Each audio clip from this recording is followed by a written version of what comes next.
கன்னியாகுமரி அருகே போதை ஒழிப்பு மற்றும் உடல் வலிமை குறித்து விழிப்புணர்வு ஏற்படுத்தும் வகையில் இளைஞர் ஒருவர் 2 இருசக்கர வாகனங்களை தோளில் சுமந்தபடி 43 மீட்டர் தூரம் நடந்து புதிய சாதனை முயற்சியில் ஈடுபட்டார்.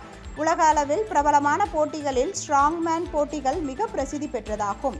சர்வதேச அளவில் நடைபெறும் இந்த போட்டிகளில் கலந்து கொள்ளும் வீரர்கள் தங்களது உடல் எடையை விட பல மடங்கு எடை கொண்ட பொருட்களை தூக்கி சாதனை படைத்து வருகின்றனர். இந்நிலையில் கன்னியாகுமரி மாவட்டம் நாகர்கோவிலை அடுத்த தாமரை குட்டிவிலை பகுதியை சேர்ந்த கண்ணன் என்பவர் கடந்த 10 ஆண்டுகளுக்கு மேலாக தனது 90 கிலோ உடல் எடைக்கு அதிகமான எடை கொண்ட பொருட்களை தூக்கி சாதனை படைத்து வருகிறார். மேலும் இளம் வயதிலிருந்து உடற்பயிற்சி செய்து பல பரிசுகளையும் வென்றுள்ளார். பல்வேறு எடைப்பிரிவு போட்டிகளில் பங்கேற்று கனரக வாகனங்களை தனது உடலால் இழுத்து 3 முறை ஸ்ட்ராங்மேன் ஆஃப் இந்தியா பட்டம் பெற்றுள்ளார்.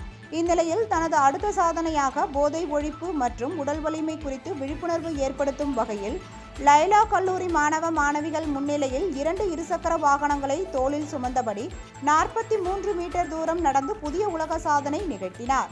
இந்த சாதனையை மாணவ மாணவிகள் அனைவரும் இருபக்கமும் நின்று கைத்தட்டி பாராட்டினர்.